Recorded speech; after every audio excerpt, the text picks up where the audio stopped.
Hi, I'm Rachel. And I'm Matt. Welcome to the Strange and Beautiful Book Club.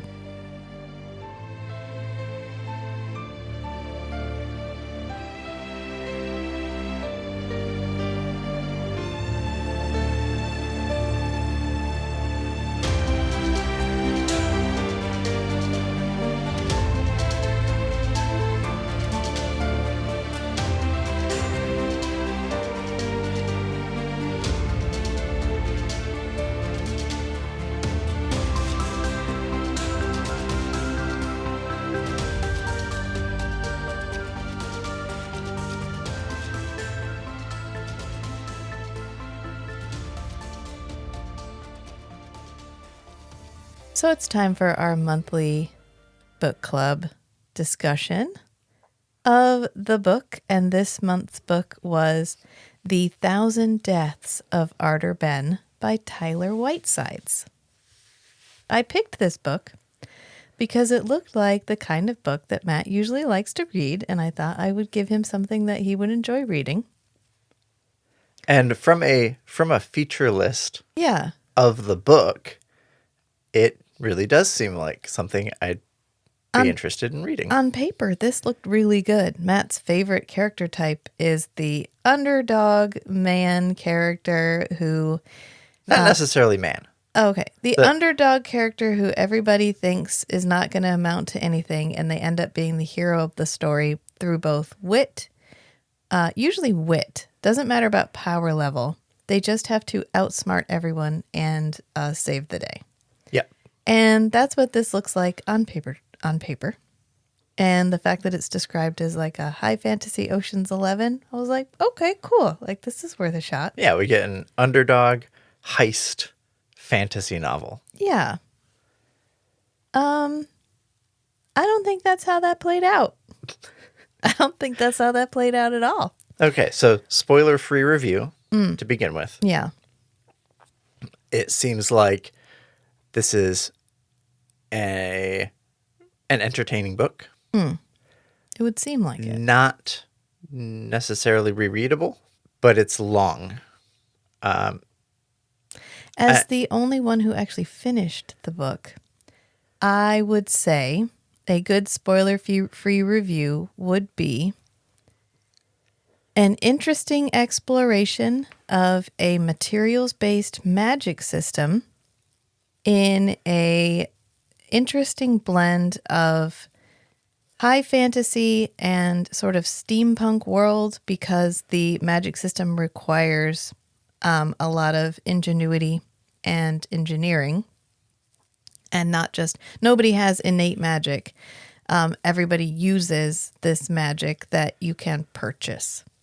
And it makes it an interesting world. I'd like to see someone edit this book down to half its length. And I think you've got a really good, interesting book that would be enjoyable and fast-paced and heist-like. Right. So I scanned through some other reviews. Yeah. And a lot of people seem to have similar opinions. Mm-hmm. A few people said that they liked how long it was and how much everything was explained play by play. I can see that. Yeah. Yeah. I think it's important to note that Tyler Whiteside's other books are all elementary fiction. This is his first foray into adult fiction. And so in elementary fiction, the way that he... children's series. Elementary fiction. Yeah, children's series. The way that he... Not the one below young adult. Not young adult, but younger. Okay. And so the way that he explains everything very explicitly, and the simple clarity of his prose, I'm sure works extremely well in that venue. And if you are someone who reads books solely for the content, what's happening in the book, this book is fine. If you're like me and I want prose. I want phrases that make me stop and go, oh shit, that sounded amazing. I love the way those words were put together. Let me roll back and read that again. Right. And this isn't that book. And with some things left open. Yeah. So your imagination can fill in the gaps. Yeah, this would be a good place to insert a discussion about tone and pacing and how we expect certain tone and certain pacing for certain types of book. So there is a way of creating a large fantasy world where you drop things in and do not explain them if they are not required to be explained for the book. And that creates this huge world. This can get overdone. Kate and I read a book called City of Nightmares where she tries to do that. And what she ultimately does is explain nothing. And so you have no clue what the world is like. You have to walk this line of explaining enough that I feel like I have a good grasp on how the world works, but not explaining so much that I feel like I'm in a class learning about how this world works. Right. You can do that really easy visually with movies, where you throw in technology that you don't explain, or you throw in elements that you don't explain. And in books, you have to do something similar, but it's far more challenging. And of course, that's the mark of a good writer. If you can make me feel like this world is huge without feeling like I read a treatise on the world, then good on you. Like that's a good fantasy novel. He explains everything like you would in an elementary story, because when you're writing for children, everything has to be explained and everything has to be repeated. And so we repeat the way that the magic system works every time we use the magic system. And that's not for us. That's not a personal preference for you and I. Personal You and preference I enjoy a book that is like, got it? Good. Let's fucking go. And this was not a fucking go book. This was okay, did you get it last time? Don't worry. I'm going to explain it again. Don't worry about it. I got you. And there's actually very few characters, which is fine. I don't need us to juggle about. There's really only one point of view character until very close to the end. When we get Cora Kai as our point of view character. We get Cora as a point of view character when she's first introduced. Yeah, and it's all third person limited. So we actually head hop a little. We do head hop between Ardor and Cora. Yeah. Some. And we get a couple other people that we head hop to. We do head hop to Isle Haviland, who is our main character. He's the hiring agent. He's the one we're doing the heist for. He's the plot hook. Yeah. Okay, so moving past the spoiler-free section of this. I was thinking one thing we could do in the spoiler-free review is to go over, because we want to talk about tone and whatever. Yeah. We could talk about the story graph, like overall review. Yeah, go ahead and like what are the tags? That. What are the highlights there? So one of the reasons we like StoryGraph before we get started, one, Goodreads is Amazon, and we don't need to give Amazon any more power than it already has. Because Wall-E, where they made the joke about by and large? Yeah, that's how Amazon. That's Amazon. Okay, so anytime we can divert a little bit of that from Amazon, the better. Plus, StoryGraph is woman-owned and minority-owned. Mm-hmm. So you get the double punch of it's a fabulous new platform that does way more than Goodreads, and it's an excellent thing to support. So right. So when you do a review on Goodreads, it's just star and text box. Yeah. On StoryGraph, you get, I don't know if there's even a star rating. Hopefully not. No, there is. Okay, there is a star rating, but it's at the end. Mm. You get a survey with check boxes and drop-down boxes for what is the mood. In this case, 100% adventurous. Okay. The top moods are adventurous, funny, tense, lighthearted, mysterious, emotional. And half of the people say it's fast-paced. A little bit less than half say medium, and about 11% say it's slow-paced. Mm. That's odd. Right? Because we both felt this is so slow. Yeah. Which just goes to show you that different people art feel is differently subjective? about it. Ooh. Woo. Woo! And then you go through plot or character driven. It's fairly even split. Strong character development, lovable characters, diverse cast of characters. Let's see, lovable characters, yes, 72%. Flaws of characters as a main focus, yes, 60%.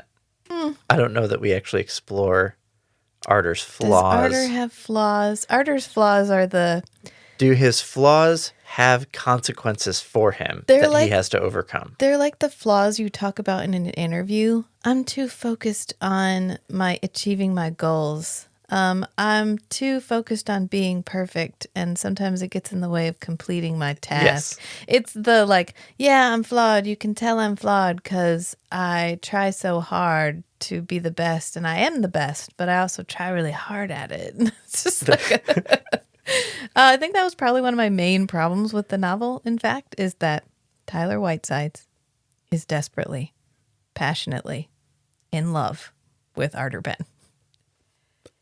Every author's first and favorite character is who they wish they could be. And Tyler Whitesides wishes... Well, rule of thumb. Rule of thumb. And it feels to me personally like Tyler Whitesides wishes he could be Ardor Benn. Ardor Benn is handsome and smart and roguish. And God fucking damn it if we don't repeat it anytime somebody has to describe him. Honorable. And he's honorable. Kate and we just went over this in our Feast, Sheath, and Shatter episode that we just did. Because we talked about Legendborn and Bloodmarked, which is another good place where we could talk about tone. But we talked about the word noble and how some men pedestal the phrase noble, and how really it's just being a good person. And so why do we create this pedestaled set of character traits, which are like being kind to others, being kind to women, acting honorably, acting with respect and deference to the people around us? And that's just being a good person. That's not being... Right, why is that not the baseline? Why is that not baseline? And then we go up from there. Why is it like, hey, you're not out there taking advantage of the people around you, so clearly you're noble and honorable and an outstanding man among your peers. You're an outlier. That's not the benchmark. I mean, that should be we start there. That should be yes. ground zero. And then you can go down, which is not great, or you can go up from there. So do take time to look at Storygraph. If you're going to be doing book reviews at all, go to Storygraph. Average rating, 4 stars. I mean, yeah. I can see that. It's not a bad book. It's not a bad book, but there's a tone that when you tell me this is a heist novel, there's a tone I'm looking for. And I didn't get that tone. I didn't get that pacing. Right. I got an adventure novel. If you just told me this was an adventure novel, well, okay. I guess. That's fine. It's okay. It's an okay adventure novel. It didn't really push the boat out. This is a traditionally published book. This is one of the first traditionally published books we've done. Actually, I think the last one that we did that was an indie novel was... Geometry for Ocelots. Yeah. And then this one is a traditionally published book, which I thought would give us a chance to talk about traditional publishing.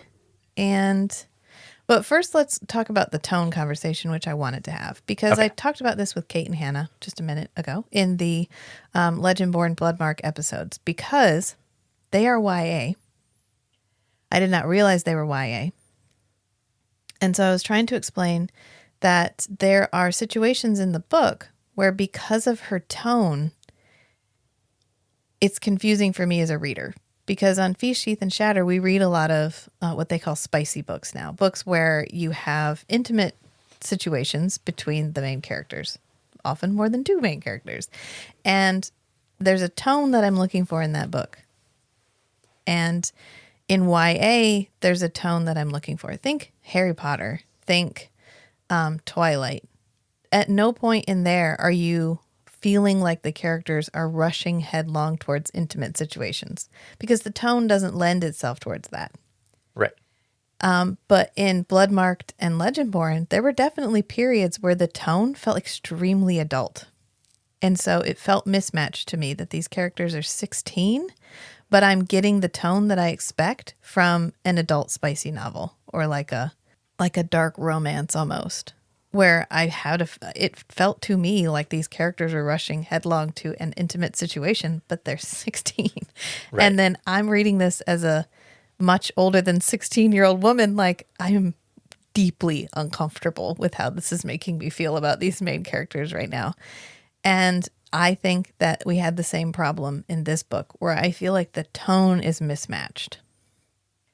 I think it has a very elementary writing tone where the prose is clear and simple. Everything is explained in detail. The characters are all clearly written, but are not flawed in the way I want an adult character to be flawed. Right. Cora Kai feels like a child. I don't know how old Cora Kai is. At no point do I get a sense of how old Cora Kai is. Cora does not think about anything except Ardor Benn. She doesn't.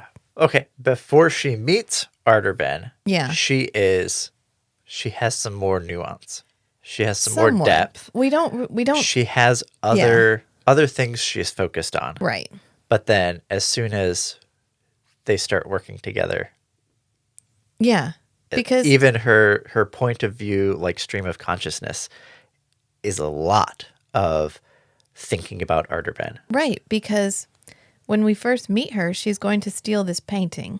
And she's thought all the way through it. Okay, this is the best time to steal this painting because this is an unexpected stop. They won't have had time to develop the proper security measures to be able to keep this painting safe. If I wait for another place, then they'll already have the security in place. This is my one shot to get it. She's thought all the way through it. She's cased the place. She's figured out an entrance. She knows her timeline. She's got her little tea bags. She's got the guard rotations down. She's got her little tea bags of drift, which we never mention again. Except for when Rake doesn't use her little tea bags. Scolds her for how dangerous that is. I mean, like one time. And she has her cool little gloves. Right. She's invented all of these little gadgets. She's got these cool little heist gadgets that she's made up for herself. And then she meets Rake and Ardor, and she plans nothing ever again until the very, very, very, very end. And she has to be reminded that she was a person before she was Ardor Benn's thief. And I don't think he does a good job setting up the chemistry, because I don't think Cora is an interesting and independent enough character that I believe they'd be together. And it's like she can't see, but it never occurred to her that she might need glasses, because they give her glasses and she's like, oh, I can see better now.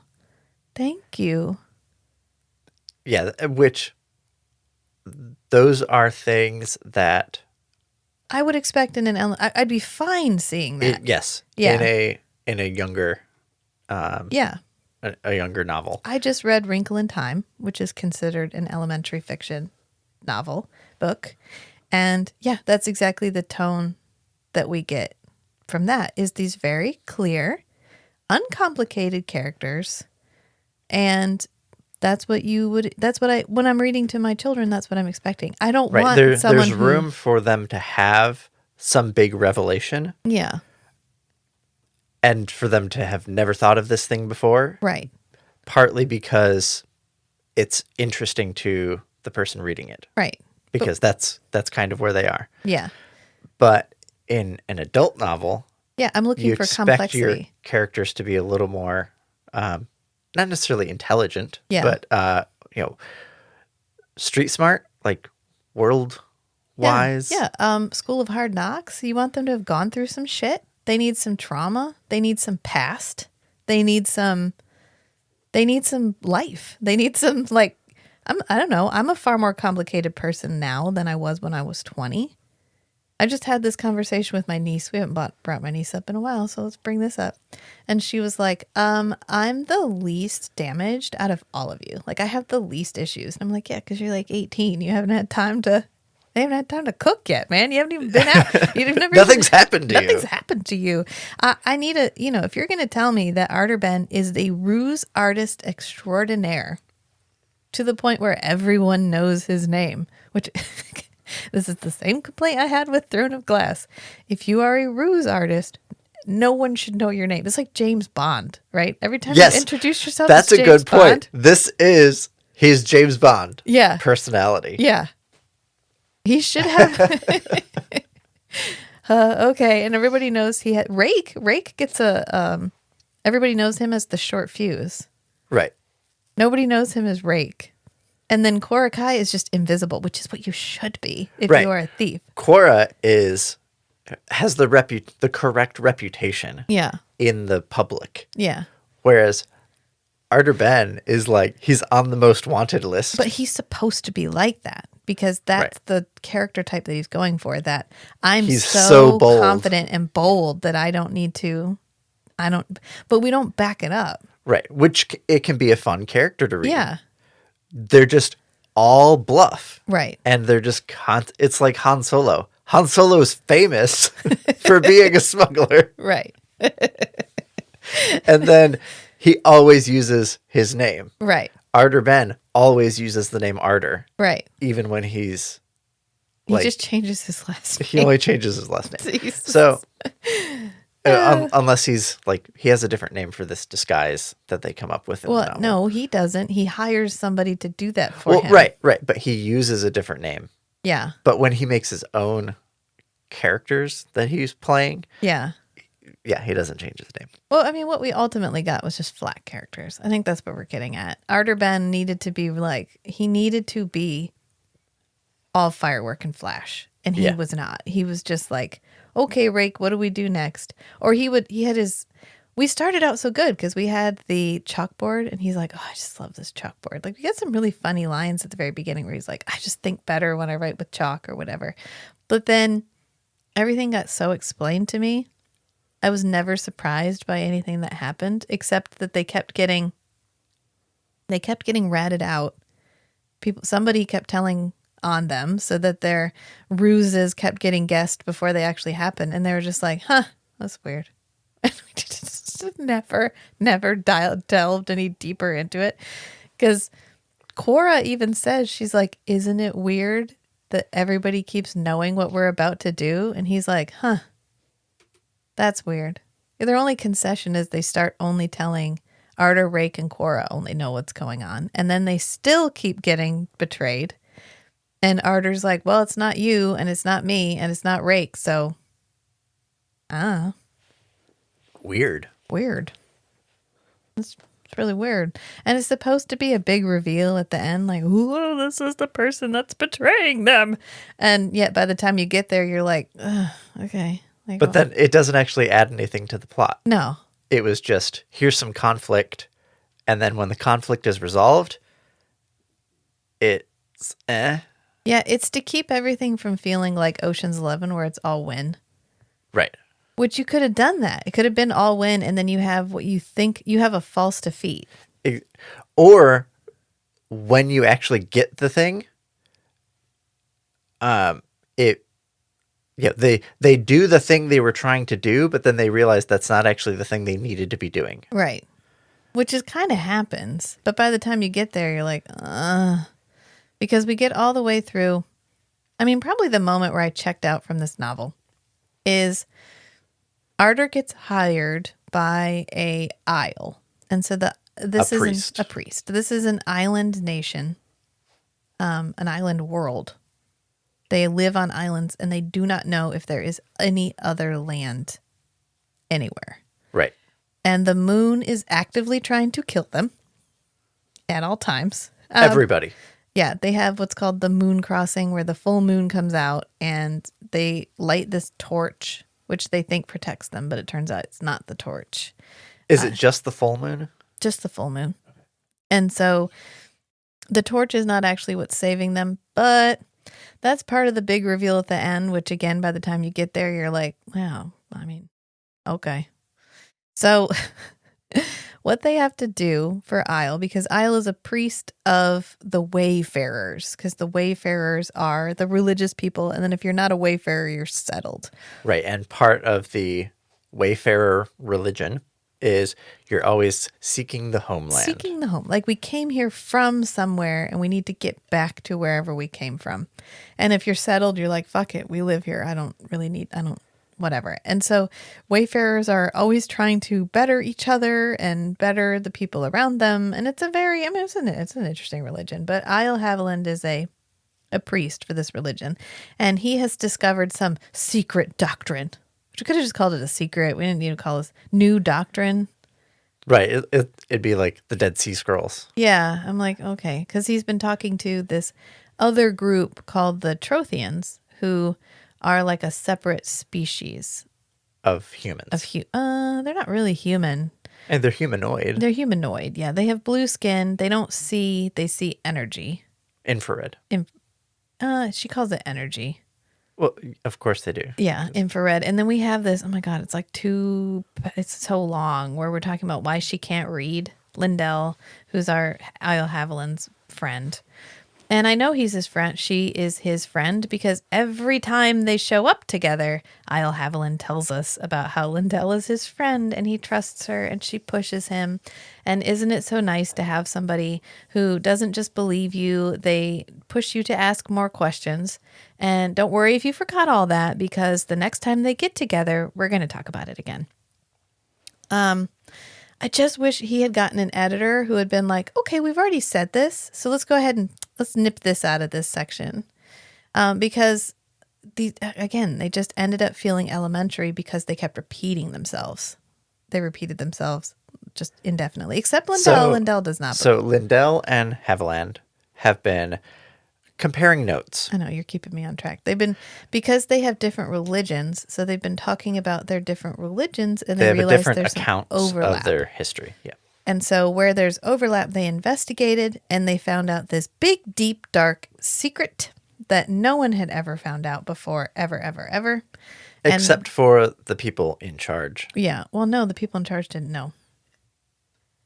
They don't know the deep, dark secret. Yeah. Okay. So they tell Prime Isle, who's like the Pope. They tell the Pope about it. Yeah. And the Pope is like, heresy. I don't want to talk about it. Stop investigating it. And so Isle Haviland does the only possible thing he can do, which is hire Ardor Benn to steal the royal regalia. Because at a certain point in history, all the male dragons died. And so there's only female dragons left.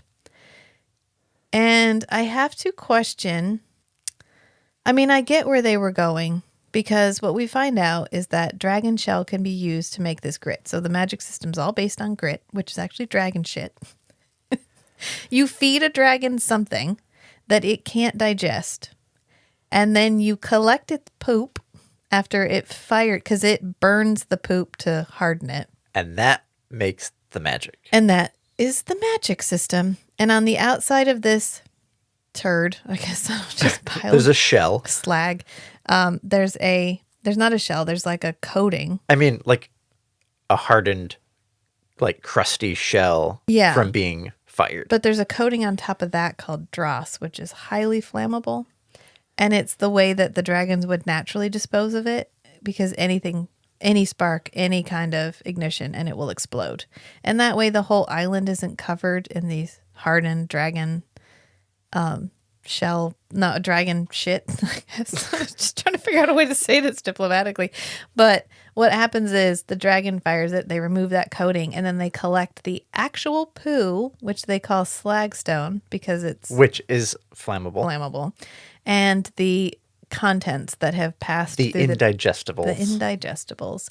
And it's stuff like, if it's a human skull, you can make this thing called memory grit, where it erases your memory of once you're inside the bubble, because every time grit explodes, it makes a sphere, unless it's in a contained space, and then it doesn't fully expand, which I know because I got told that like 18 times.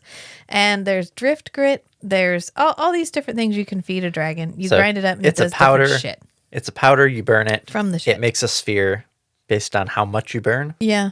And it lasts for a certain amount of time. And there's some fundamental law gets changed. Yeah. There's some effect. It emits light. It nullifies gravity. Yeah. It erases your memory. Whatever.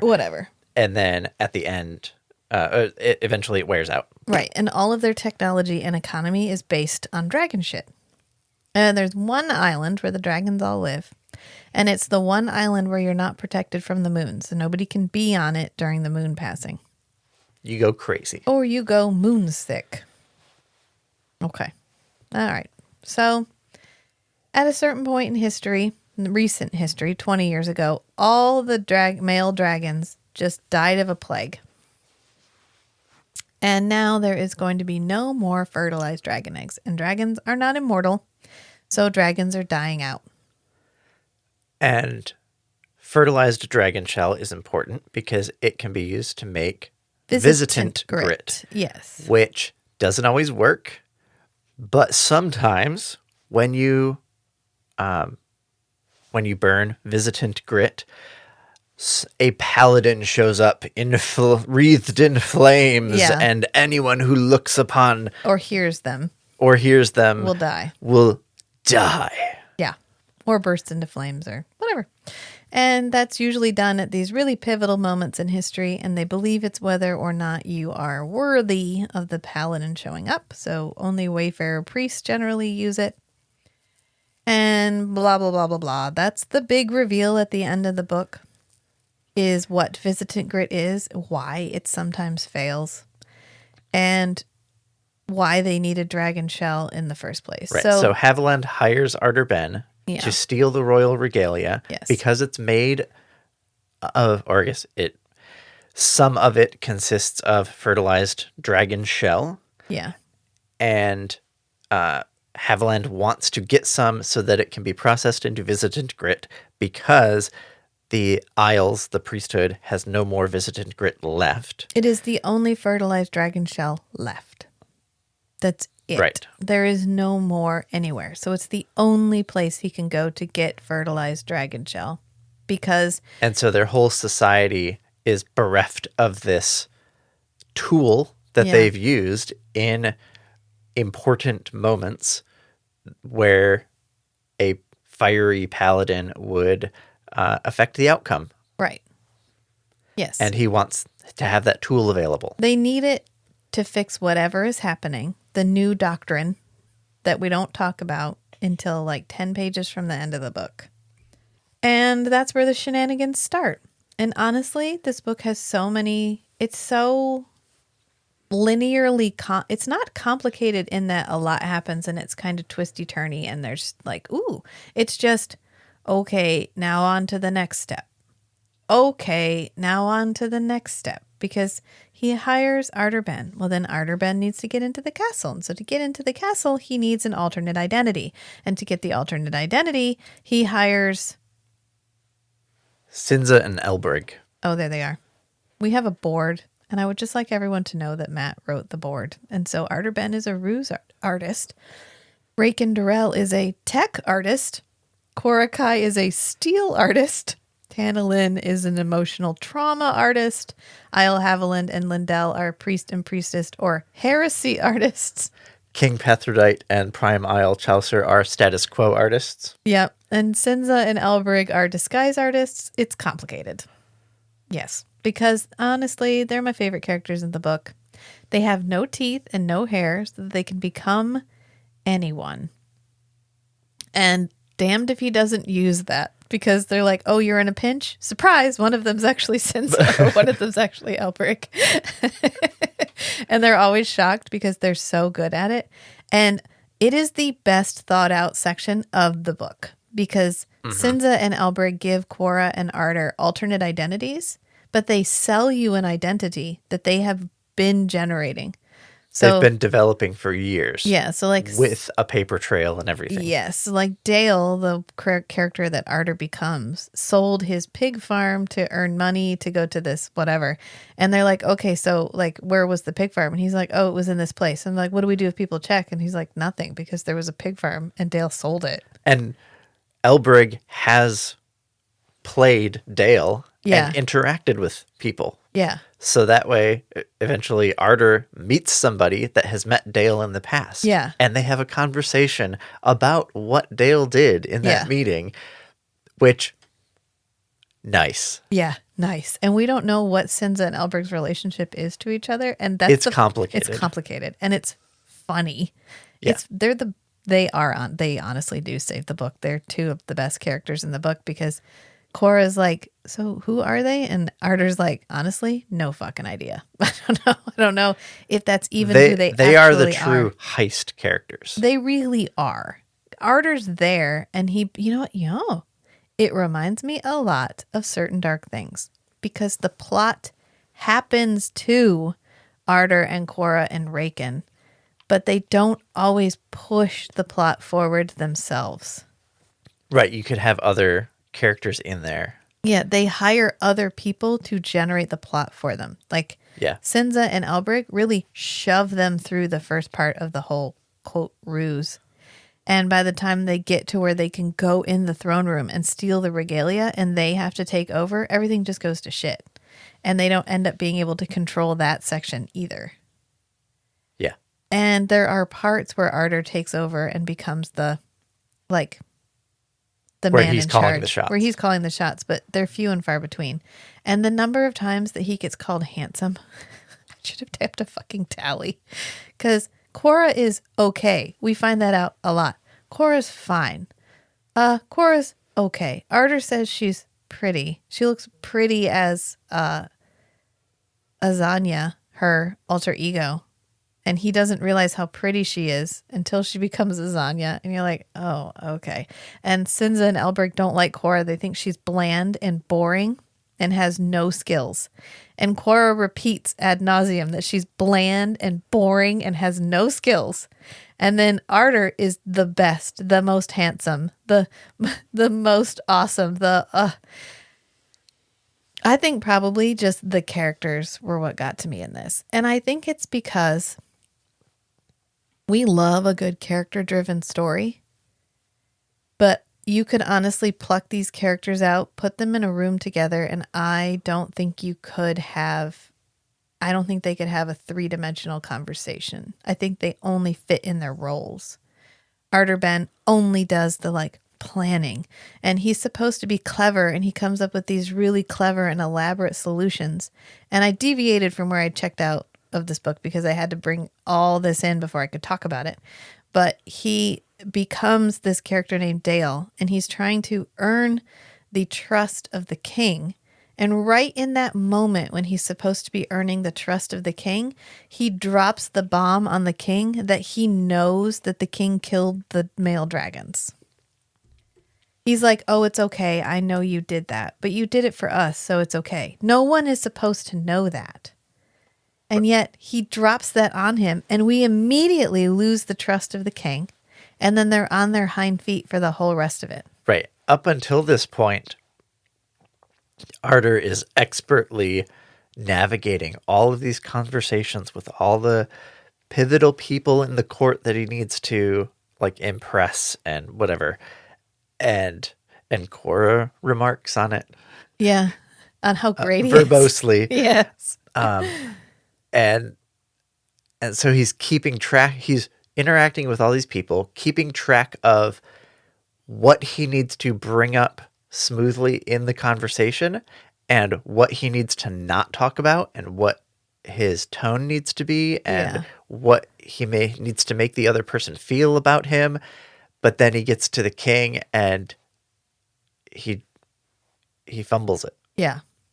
But it's not an accident. No, he does it on purpose. He does it on purpose. It's because his flaw is he's so passionate and impulsive because he's filled with ardor. And ultimately, it ends up being what steers the plot each and every time. Because that happens. They go to get the shell. It doesn't quite work. Cora almost gets caught. He detonates this memory grit. And then when they come back, Cora is in a regimental outfit so she can escape. But he gets captured. And then he has to break out of prison, which is okay. It's probably one of the more interesting sections. And then after he gets out of prison, they have to go back because they hid the regalia, and they got to figure out where they hid the regalia, and they get the regalia, and they get out with the regalia, and then they have to get in this ship, and they have to go to Pikal because Pikal is where the dragons are, and they have to get a dragon to eat it, and then they get it to Pikal, but when they get to Pikal, they can't land the boat, so he shoots a hole in the balloon, and they have to land the balloon by crashing it on the island, and then we have to spend a week taking the dragon, and the dragon, just like, I gotta fucking do this. And then after we do all of that, we get the dragon shell back. Everybody fucking dies. They get off the island. They manufacture the grit, and I could probably tell you exactly how to build the machine that they use to manufacture the grit, because goddamn if we don't break that down piece by piece. And then Ardor gets severely wounded. Quora has to be the one to go and get a unfertilized male dragon egg, because after they get back, they finally make the visitant grit. We get the great betrayal. And we find out that, oh, wouldn't you know it, the lady who owns the building where they have their secret headquarters that they in no way vetted, he was just like, well, she doesn't speak English that great. This is probably going to be fine. And she can't see that well. Right, because she's the Trothian. She can't read, and she doesn't speak English very well, so he kind of figured it was going to be okay, and she was definitely not the one who was betraying them this entire time. So she's the one who's betraying them this entire time, which is a running joke that he eats a lot of pastries. Ha, ha, ha, ha, ha, ha, ha. So she gets killed, but not before she gives away that King Haviland and a Trothian priestess have been communing, and Haviland gets killed, and we find out that there is a secret about Visitant Grit that the leader, the Prime Isle, knows. The Prime Isle and the king. Okay, so then we need to get the king to tell us what the thing is, because the Prime Isle gets killed. So we need to get to the king again so that he can explain how Visitant Grit works. So they come up with this, honestly, like the worst ruse in the book. They need the king to villain monologue. And we have finally started montaging the planning. No. I'm sorry. We don't montage the planning. We montage the action. So we get all of them sitting in the room talking through how to do it. And then they were like, okay, we did it. On to the next part. So we finally montage something. But it's not the thing that I want montaged. I want to see this is an adventure novel. I want to see the action, and I don't want to see the planning. I want to see Ardor Benn walking up to the chalkboard and going, okay, here's what we're going to do. And then we cut to everybody doing their stuff. Right. With occasional flashbacks back to the planning. Yeah. If you're going to call it Ocean's 11, structure it like Ocean's 11. Okay? And so then they get the king through a series of really contrived situations. And the king is like, okay, let me go ahead and tell you absolutely everything you need to know for the end of this book. And it turns out Visiting Grit doesn't ever actually fail. What it does is create these waypoints in time where people can go back and change the future. Because the homeland isn't a place. It's an ideal future that we're all striving for. And so anytime that the timeline deviates too far from what the ideal future should be, someone can go back and change the timeline and start again. It's very multiverse. Yes. So that's what they do. They figure out a time to go back, but Ardor does not want to just go back and change the timeline. Right, because it's one way. It's one way trip, because there's no home to go back to when you're done. So he has to figure out how to do it so that nothing will change. And what he needs to do is bring back the dragons, because the dragons are what protect the entire world from moon sickness. Right. So the moon sickness puts out some energy, bad juju. Yeah. The dragons, it's tasty. Yeah. They absorb the energy, Yeah. and I guess maybe that generates the magic. Anyway, but when they absorb the energy, there's none left to go to the humans. Right. So the dragons are acting as this safety valve on whatever bad juju the moon is putting out. Radiation sink. Yeah. And nobody else has to deal with the bad And they're juju. dying out. So the king has had all the dragons killed. The male dragons. The male dragons Yeah. killed. So that there would not be any more fertilized eggs. So there'd be So no more visitant grit. So then, because we're already in the ideal timeline. Yeah, obviously his timeline is the best timeline. Yes, the timeline where he became king and rules. And he doesn't want anybody else committing temporal genocide. So, so the king has killed all the male dragons. Yep. So there will be no more visitant grit because there will be no one to fertilize the dragon eggs. So that no one can, usurp him, whatever. Yeah. And in doing so, has doomed the dragons to extinction. Yep. Which means the bad juju ain't going to stay on the dragons anymore. Yeah. And the bad juju ain't going to be in there due to. So. Gotcha.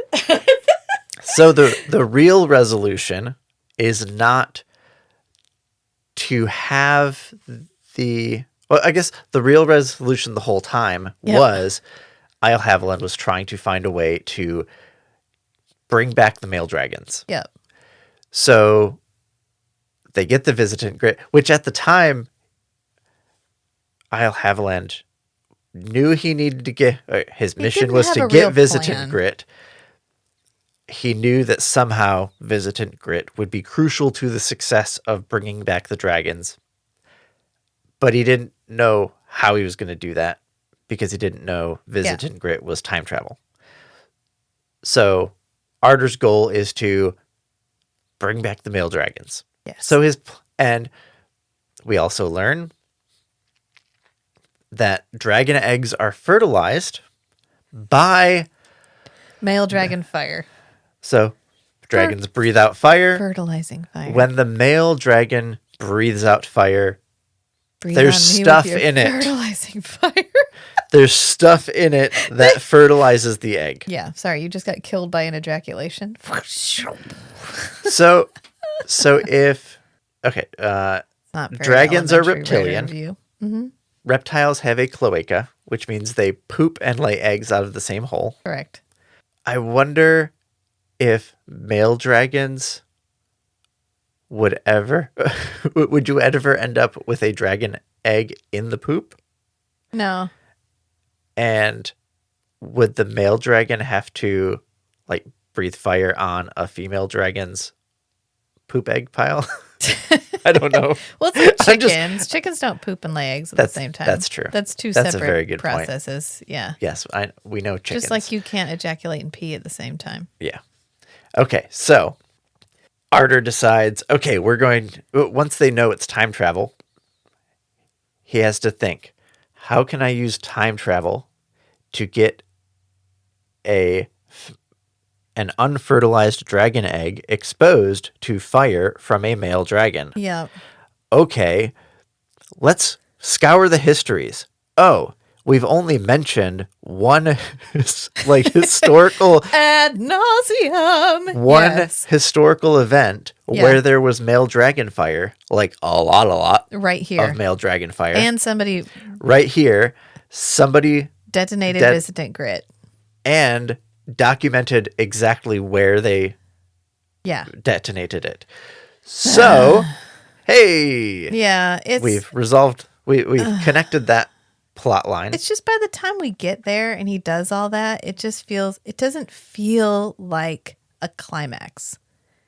It feels like the next step. This seems like the kind of thing that you would not explicitly explain to the reader that visitant grit is time travel. Yeah. Until that's the big till you do it. Until Ardor's like, okay, now I have to go do my part of the plan. And everybody watches Ardor just run to the middle of this courtyard. Yeah. And get ready to detonate some grit holding the unfertilized dragon egg. Yeah. And they're like, what the fuck is he doing? Right. Right? This would be the super secret part of the plan. Right. And then I don't want to know until I get here. I want to think he's going to fail. I want to be on the edge of my seat. Is he going to fail? Is it going to work? Are we going to be able to save everybody? Right. And you think he's just gone crazy. Right. Maybe have it on the night of the moon, the full moon. Yeah. And you think, Oh shit. I kind of Did want he this go to be moonsick? all hope is lost Yes. right now because And then you Rake has switch died. to- Rake has died. Quora is left because Quora was like, "Fucking Ardor, I can't stand you anymore. I've become not a person, so I'm leaving." And yet, this is a perfect moment for all hope is lost. And then you give me, is it going to work? Is it not going to work? Right. And then you switch to Ardor's POV. Yeah. And then he's explaining, like, as he's detonating the grit, then he explains it just in his own head. Right. He's like, okay, I detonated this grit. Now I can go back to when Grotanisk, the male dragon, Well, you just have him detonate the grit, city. and then he looks over and all the people are gone, and who is there instead is Grotanisk the dragon. Yes. And you're like, oh shit, he traveled back in time. Right. And then we get the like, it worked exactly the way that they said it would. I traveled back to this moment. Yep. Oh, okay, cool.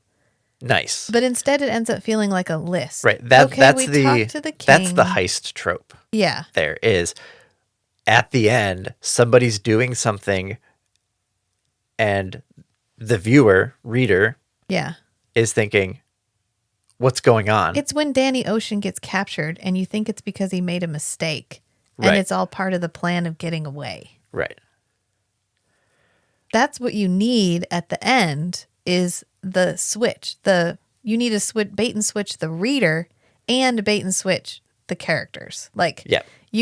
that's what I'm looking for in a heist. And I didn't feel like I got that. I felt like I got a list. Okay. And then after he does all that, Grotanisk fertilizes the egg with his fire ejaculation. And then Elbrig shows up because Elbrig is the plot device that drives everything forward in this entire novel. And he knocks on the dome because he's in a barrier dome. And he's like, Ardor, Rake isn't dead. He's in the castle. And Rake's like, cool. And then we go rescue Rake.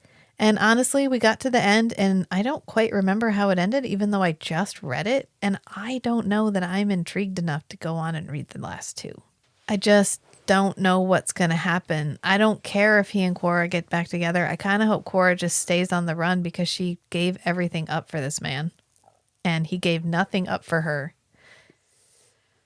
And I think he was trying to avoid the Manic Pixie Dream Girl. But also she was supposed to be kind of a Manic Pixie Dream Girl because she's kind of autistic where she's supposed to be. Maybe Ardor was supposed to be the Manic Pixie Dream Boy. No. And get her to fall in love. No, with him. well, she is in love with him somehow. It just feels like Stockholm Syndrome because they've been together too long. And she keeps getting down on herself and Ardor compliments her and he's like, I'm doing such a good job complimenting her. I'm doing that on purpose because it makes her feel better about herself. I'm so good at that. God damn it. So ultimately, I think our conclusion on this one is it was not our favorite. And it was some people's favorite. It was some people's favorite. It was not what we look for in a book. The tone was not what I was looking for when I was told it was a heist novel. And honestly, even if you told me this was an adventure novel, I would have found it boring because I want to be treated like a smart reader. And I don't think he didn't treat me like a smart reader, but I definitely feel like his strength probably lies more in elementary fiction. And I'd like to read some of his elementary fiction to confirm that, but I'm pretty sure if you read it, it's probably good and plucky and interesting and fun and the kind of stuff I would like to read to my kids. But this just didn't feel like the kind of book that I personally would read again or that I would go on to read the sequels of. And I think it's interesting because this book is traditionally published and it's traditionally published by like an actual, whoever published Iron Flame. I forget I don't have the book right down here, but there's a publishing house that publishes some of these. I heard book talk like Iron Flame and Fourth Wing and some of the more like Orbit books. It was published by Orbit, which is part of the Tor publishing group. I think so. Hachette book group. Anyway, big publisher. Yeah. And I heard, to continue what I was just about to say, I've heard some of the more popular current fiction compared to fast fashion. Yes. Like Fourth Wing came out and then less than a year later. I sent you a reel about the giant Fast fashion. sequel comes out. And it's because we're drawing a lot of people into reading who are not I don't want to be Historically? like, they're not readers like we're readers. I'm not saying that. I'm just saying, like if you're a Patrick Rothfuss fan and you've been waiting 10 years, you're still waiting and you're going to read it when it comes out.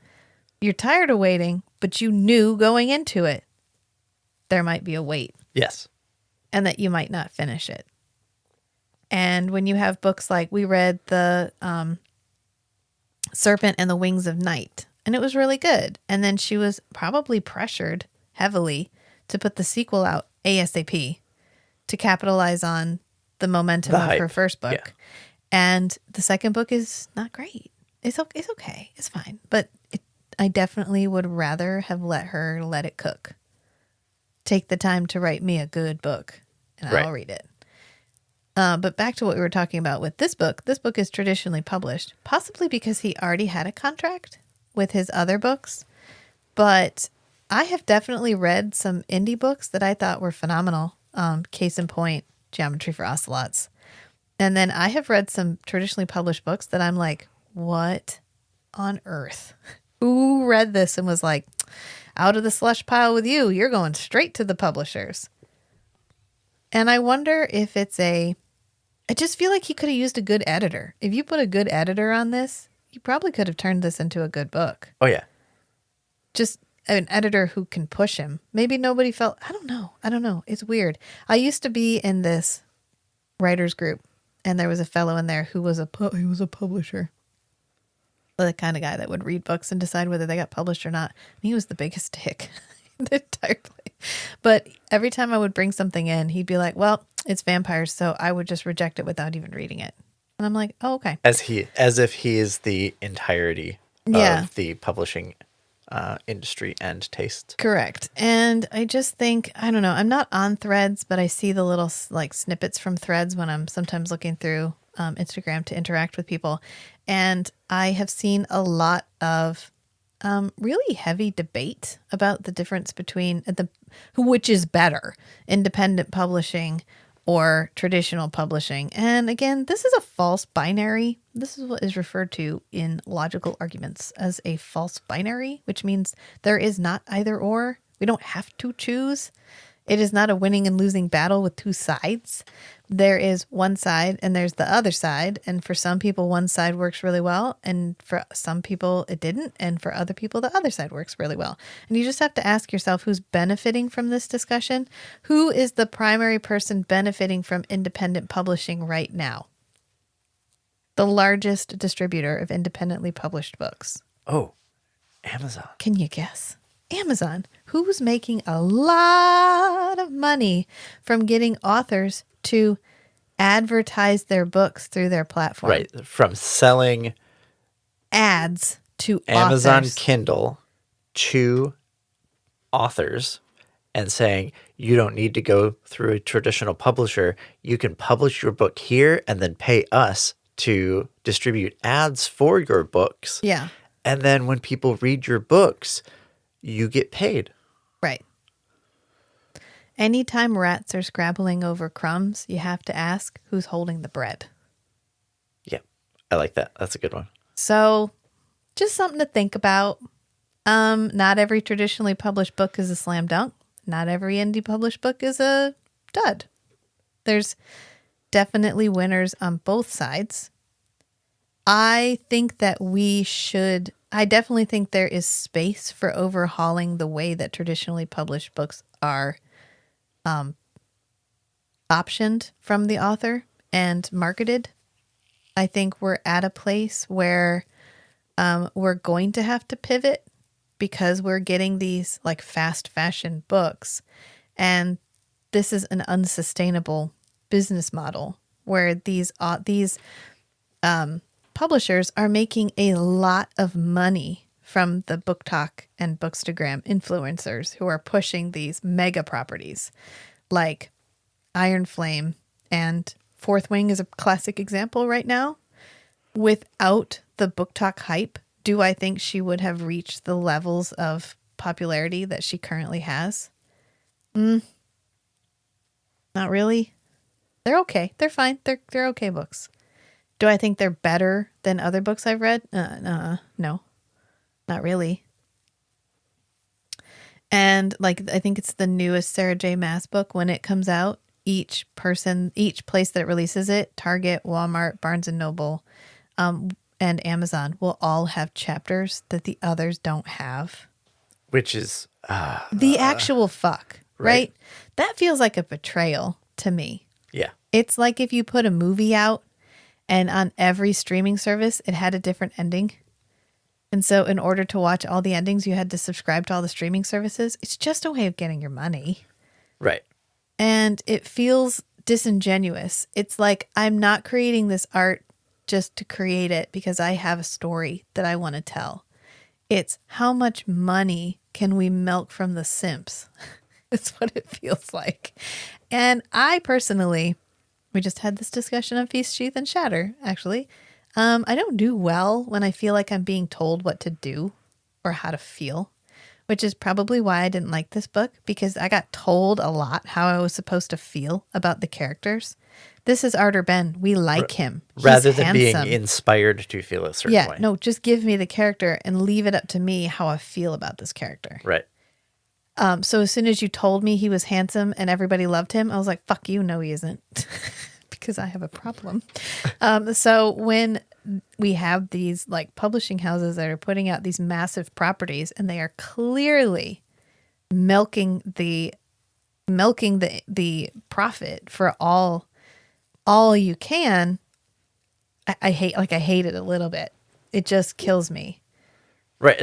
I think this is part of just a larger trend of some company, some entity, organization profiting from distributing content that other people are creating. Yeah. And the content creators get paid just a tiny piece of the pie, and this organization says, "Oh, well, it's so expensive to distribute your content. Yeah.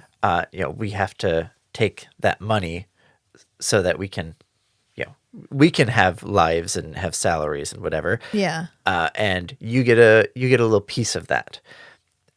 And recently, we've had a growth of platforms for funding content creators a little more directly. Yeah. But like Patreon does something like 70-30 or 60-40 split of the money that you pay to Patreon. Yeah. The content creator that you are subscribed to Patronizing. is only getting 30 to 40% of that. Yeah. There's another new one called Glimpse, and they do a 50-50 split. But even then, like, most of this is digital content. Yeah. Why are you getting so much? Digital content has almost negligible cost of duplication. Yeah. So even 50-50 split, why is it that much? Right. So I think overall we're trending more towards finding ways to compensate content creators more directly, but these other organizations, the content distribution platforms, video streaming, book publishers, whatever, they still have a huge amount of leverage. Yeah. And they have the most visibility. Because they control the distribution. Yeah. And sure, you can have your own website, and that might have worked in 2003, but nobody goes to independent websites. You would go to these monolith websites. Right. The convenience. Yeah. The most convenient place to acquire and consume digital content for books is Amazon. Yeah. I mean, to me right now, it feels like Marvel in 2008. Right? You got Sarah J. Maas, who was our Iron Man. She came out and she created this phenomenon. this wave of people coming to reading these books, buying these books, talking about these books, creating communities around these books. And she hit a market. Yeah. Of here's a book that is accessible and palatable to this huge number of people it's that Iron Man in 2008. otherwise wouldn't read long epic fantasy. Yeah, it's this whole group of people that have been sitting here waiting for this. And wouldn't you know it, the market was already there. Just nobody had tapped it. And so she tapped it. And now it's like somebody turned on the ball launcher and they're just firing stuff at that market, trying to figure out what will be the next giant property that they can throw at it. The whole industry is shifting to be optimized for this market because the people reading these books, the population of this market is so huge. Yeah. It dwarfs like the small percentage of people that read like Brandon Sanderson or like Malazan Book of the Fallen or even like Lord of the Rings or like maybe even the Dresden Files. Yeah, you have these long series that are like very carefully edited, but the market for who's buying those is smaller. Is so small. Yeah.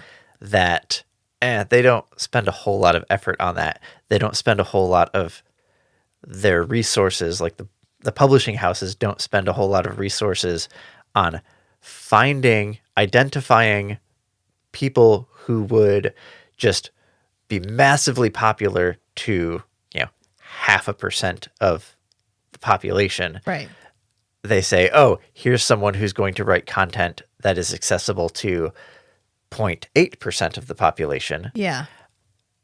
And we can get their stuff out quickly, and it doesn't need to be as like carefully edited, and we can just pump it out. Right.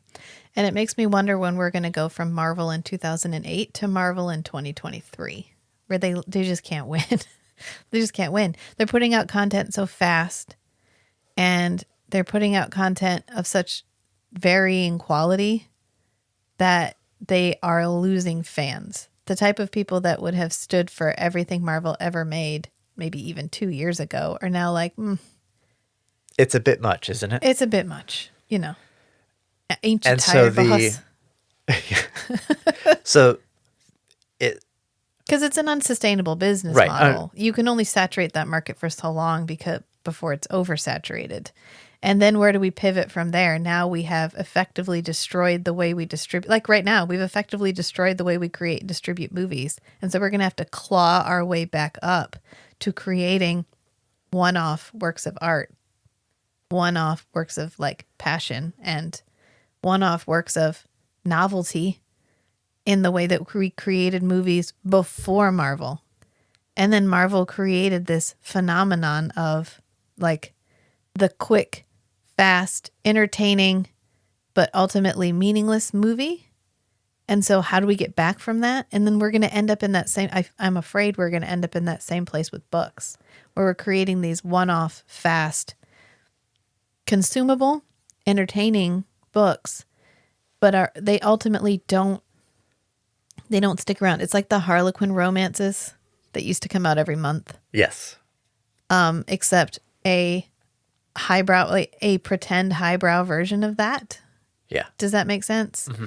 And I'm concerned about where it will take us. About like Brandon Sanderson puts out books really fast. That's great. But what about authors like Patrick Rothfuss that put out amazing books once a decade?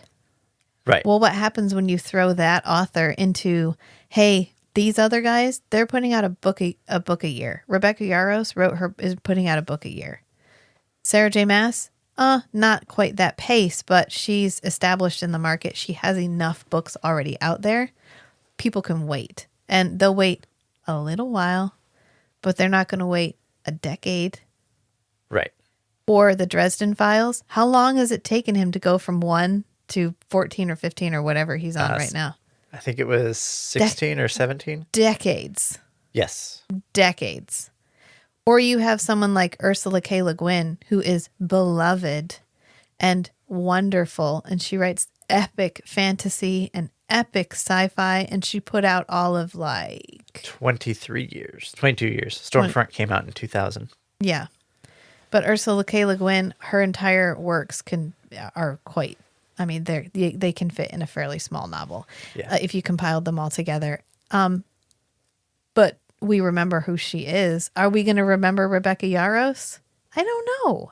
I can't say that. I'm not targeting Rebecca Yarros specifically, mostly because that's what we're doing next on Feast, Sheath, and Shatter. And so it's what's in my it's mind on your right brain. now. Yeah.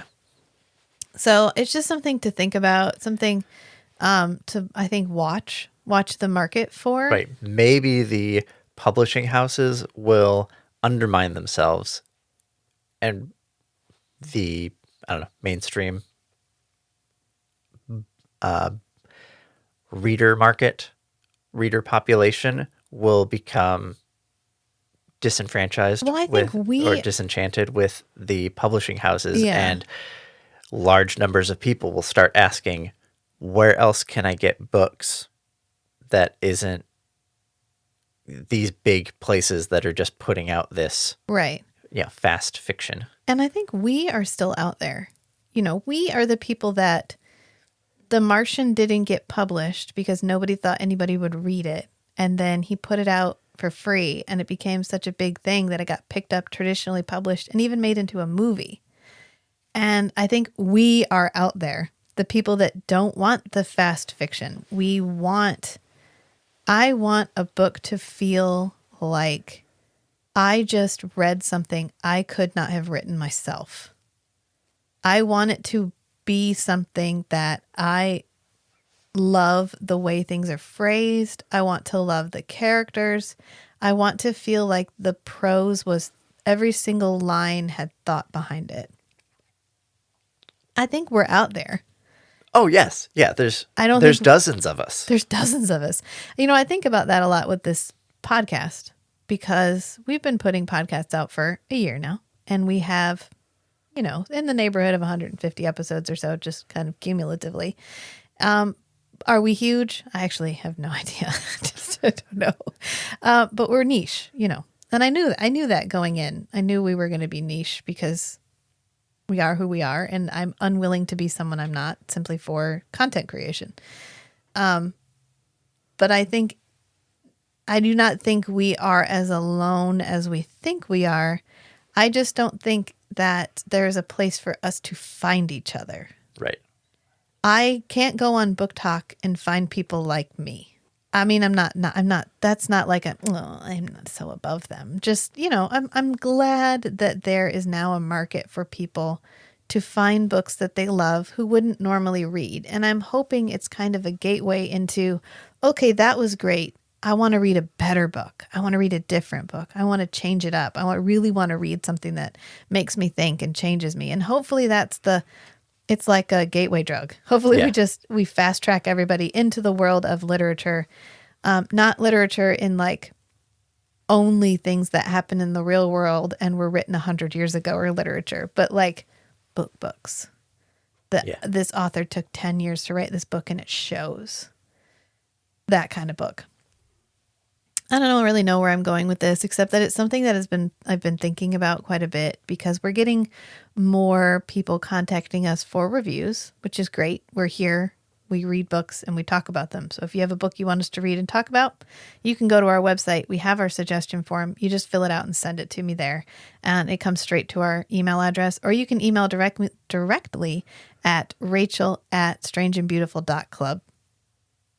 And we've gotten a couple submissions that I was like, I'm sorry, we are not going to review this. Not because they didn't have a great idea, but because like they didn't have any any reviews already, and we didn't love it. And we are not the type of place that is going to give a book a 5-star review if it is not a 5-star book. Right, and we don't want to end up review bombing. And I don't want to harm someone. An indie published book or a fresh new book. Yeah, because who does that benefit? I mean, I know we're being contacted for publicity, which is fine. That's what going on a podcast for an author should be. but if it harms you, it's not good for anybody.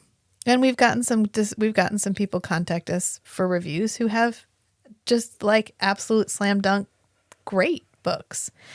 And we even got contacted by HarperCollins, which is sitting right up behind you on the shelf waiting for us to read it. They sent me an actual physical copy, that one, of a book called The Day Tripper, which does not come out until March and is a sci-fi book about a fellow who can travel in time.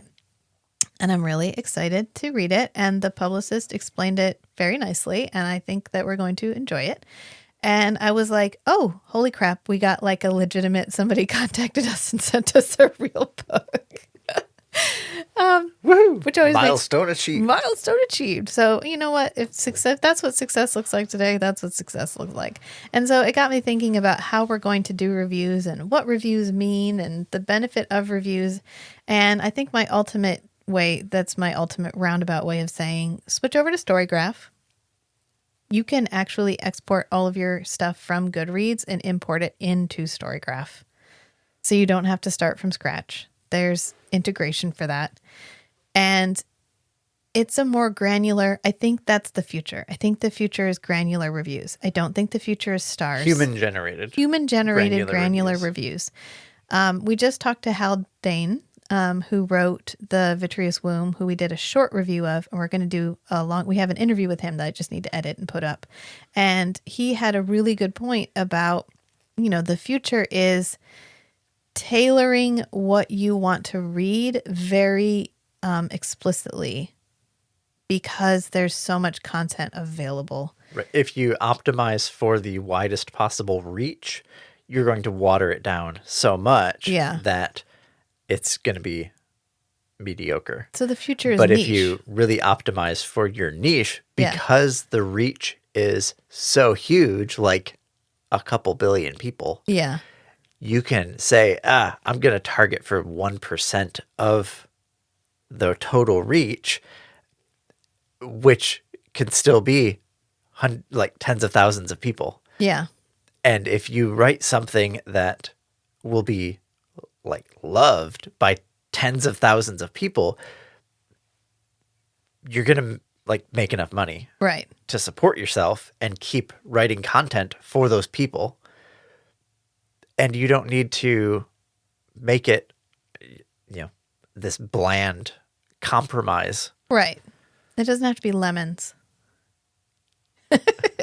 So, like I always say, some artwork is lemons. It's just paintings of lemons, and that's fine. You can paint lemons beautifully, and they're artwork, and they're lovely, and they hang on your wall. And I'm not saying I wouldn't buy a picture of lemons. Right. A lot of people just buy artwork to match their couch. Right. But it doesn't, it matches a lot of couches. But there's still a market but it doesn't for people change who your buy life. art. Yes. Because they love it. Right. They're both things can be true. This is a false binary. You do not have to choose. You can have books that appeal to everybody, and you can have books that appeal to some people. But we need to wait to figure out which is which. We need a way to find what we're looking for. Right. And right now, I see a lot of authors labeling everything with tropes. So we're already starting to figure out a way to create these granular distinctions between this book and that book. Mine has enemies to lovers. Mine has friends to lovers. And there's not a good way to search for that yet, except places like Storygraph, where I think that's the future. Amazon now allows what's called drive-by reviewing, where you can just you run in, you leave a star, and you leave. You do not have to type out how you feel about the book. You do not have to put any text in a text box. You can literally go to the book, go, I've read about that author. She's feminist trash. Give it a star review, 1-star review, and leave. Right, without even having read it. So review bombing is a real and immediate problem. And I have seen people say, I didn't read that book because it had so low stars. Well, if you can't trust the star rating, why go with it? It's like the tomato meter. The tomato meter is so subjective. Stars are so subjective. We need a more granular way of reviewing, which is how we attempt to review. And I think that's the future of reviews. I think stars are too simplistic, too black and white, it doesn't tell me anything about who the reviewer is and about the thing that is reviewed. So we'll leave it here because we haven't talked about the book in like 40 minutes. I wonder if you could just chunk this off as our let's discuss publishing and our book review. Yeah, I might do that just as here, let me go ahead and send this to you. You have requested a review from Strange and Beautiful Book Club. Please review the following podcast to learn our philosophy about reviews. I just think if someone has spent that much time in their life trying to create something that they want other people to love, we owe it far more than rate it 1 to 5. It's like, do you like me? Check yes or no. It's it's too simplistic. It's too small. It's not. The world of books is becoming bigger than that. We're not readers talking to other readers anymore. We're talking to new readers and old readers and fantasy readers and horror readers and heist readers and, Harry Potter readers and, all of these different people that are all coming to this world from these different perspectives. And how can we all expect to look at the same thing and see the same thing? That's ridiculous. We all have different points of view.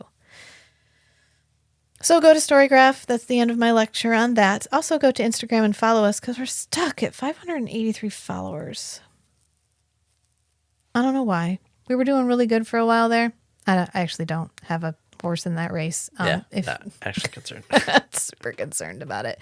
I'm trying to put content up, though. I know things I'm putting up there now have a TikTok watermark because I'm also putting stuff on TikTok. I treat it kind of like a raid. I go in, I post a video on TikTok, and then I spec out again. Well, you said TikTok does the auto captions. It does the auto captions a lot easier than Instagram does. Yeah. Although I just did the auto captions on another. Anyway, it doesn't matter. I'm figuring out the nuances. It takes me a while. You don't have to start perfect. You don't have to start perfect.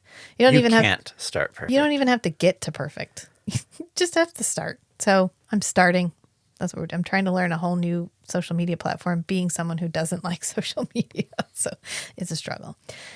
We also have our website, strangeandbeautiful.club, where we have links to lots of different stuff. We're almost through the 6 months that I posted for what we will be reviewing in book club. So it'll be time for us to come up with our next 6. So if you have one that you're thinking, holy crap, I really hope they do this book, throw that our way. We've already gotten a couple of suggestions, which I might add to it. I may actually discuss with Matt before we put them up this time.